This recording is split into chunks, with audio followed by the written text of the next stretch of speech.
Donc Wepeak, c'est quoi? C'est une plateforme de mise en relation sur laquelle des personnes peuvent créer des sorties de sport outdoor auxquelles d'autres utilisateurs peuvent s'inscrire. Ça permet de répondre à un besoin de sécurité en favorisant des activités en groupe. Par exemple, si je suis skieur de randonnée et que je pars tout seul, je suis beaucoup plus exposé au risque d'avalanche. Et je peux me servir de Wepeak pour trouver des personnes. Ça met en avant l'aspect social et le partage, et ça permet à des débutants de découvrir et d'apprendre plus facilement des activités. En MVP, on est resté assez raisonnable. On s'était fixé 4 points principaux. C'était d'abord de pouvoir consulter et de rechercher des activités présentes sur le site. Ensuite, de pouvoir s'inscrire sur le site et de se créer un profil pour pouvoir s'inscrire ou se désinscrire à des activités, ou bien pour pouvoir aller encore plus loin en postant sa propre activité. Donc les solutions techniques qu'on a utilisées, pour le back-end, c'était PHP avec le framework Symfony. Pour le front-end, on a utilisé donc React. On a utilisé Redux pour la gestion d'un store. Et au niveau style, on a tout fait avec Sass. Voilà, donc ben voilà, je viens d'arriver sur le site wepeakversel.app, donc qui est en ligne. Le back-end est également déployé en ligne sur un serveur O'Clock. Donc voilà, moi c'est Nicolas, je découvre le site pour la première fois et j'arrive sur la page d'accueil où je découvre diverses illustrations, diverses informations, différents liens pour arriver sur des pages génériques. Une liste d'activités, donc une liste d'activités proche de Salanches. Pourquoi Salanches? Ben, parce que moi j'habite à Salanches et puis j'ai autorisé le navigateur à transmettre ma position. Donc du coup j'ai les activités dans un rayon de 30 km de Salanches qui me sont proposées d'emblée sur la page d'accueil. Il y a également une petite FAQ qui explique le fonctionnement du site, des liens pour nous contacter, s'inscrire et puis un footer à tout ce qu'il y a de plus classique. Donc du coup, je vais regarder. Ben, moi, ça tombe mal parce que je pars demain à Chambéry. Donc je vais regarder un peu qu'est-ce qui se passe du côté de Chambéry. Ce qui est à Salange, ça ne m'intéresse pas dans l'immédiat. Je commence à taper quelques lettres d'une ville. J'ai une suggestion de ville. Ça, c'est fait grâce à une API GeoNames qui me propose des villes. Je clique sur Chambéry et j'arrive sur une autre page qui recense toutes les activités proches de Chambéry. Donc elles arrivent par rapport à la distance du lieu que j'ai renseigné. On peut retrouver ici la distance.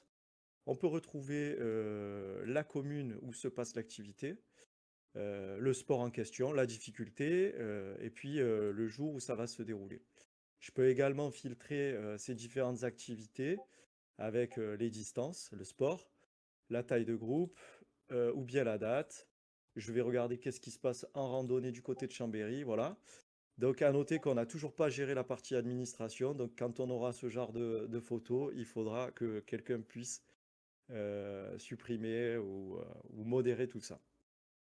Donc je vais cliquer sur une activité qui m'intéresse.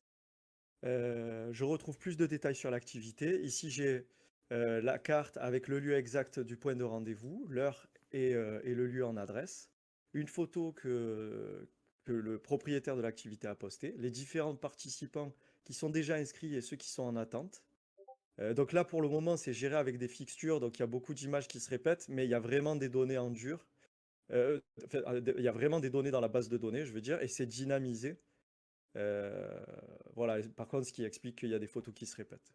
Donc cette activité m'intéresse pas mal, j'aime bien la description. Je vais vouloir cliquer ici pour participer.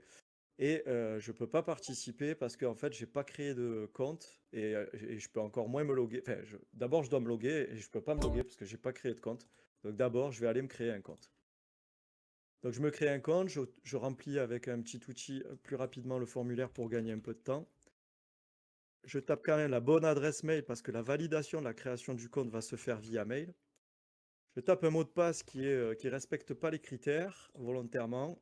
Et voilà, j'ai un petit message d'erreur qui m'explique pourquoi je peux pas faire partir mon formulaire. En fait, ça, ce raisonnement-là, il est appliqué sur tous les formulaires de tout le site. Il y aura toujours des petits messages d'erreur qui m'expliqueront qu'est-ce qui ne va pas.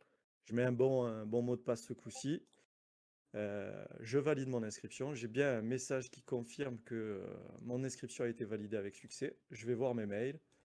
J'ai bien reçu un mail de la team Wepeak. Je clique sur ce lien-là qui me redirige du coup vers la page de login et me dit que mon compte a été créé. Ça, c'est des petites pop-up qu'on réutilise. C'est un composant React réutilisable qu'on réutilise à plusieurs endroits dans le site. Je peux enfin me loguer. Voilà, je suis bien sur mon compte. Hunter Wheeler, c'est ce que l'outil avait mis dans mon formulaire d'inscription. Je vais aller voir qu'est-ce qui se passe sur mon profil. Donc voilà, pour le moment, il n'y a pas grand-chose qui est renseigné, mais je peux le modifier, éditer et changer quelques informations. Donc bah, déjà, je vais mettre mon vrai prénom. Je vais mettre une petite bio.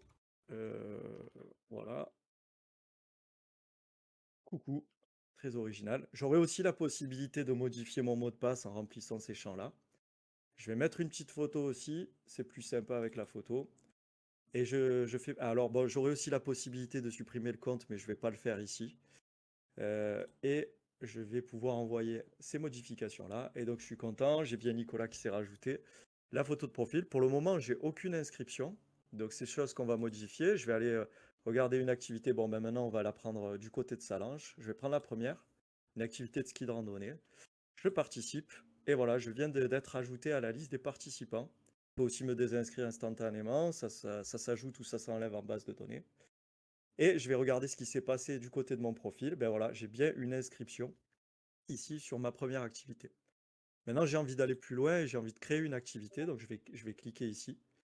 Je vais encore choisir l'outil qui me permet de remplir rapidement le formulaire. Je vais choisir une image. On va faire une petite rando dans le sud de la France, dans le village où j'ai grandi, à Cadolive, la montée du Bao.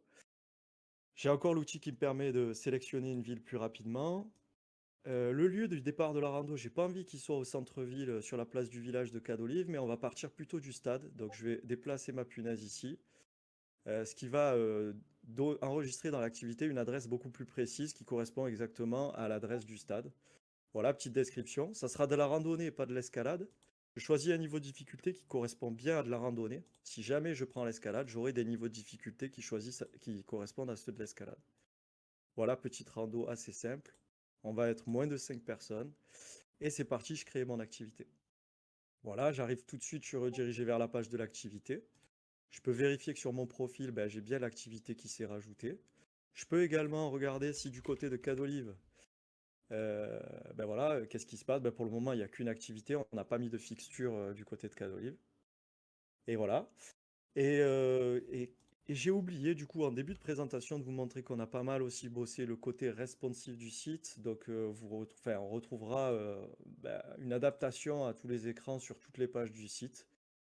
Voilà, petite barre de recherche qui est optionnelle pour les téléphones.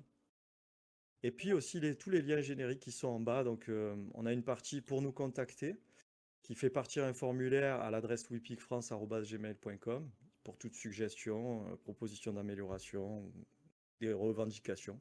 Une page de mention légale, une page confidentialité, et puis on peut terminer sur la page qui présente ben, le site et la merveilleuse team qui a réalisé ce projet-là. Voilà, je vous remercie pour votre attention.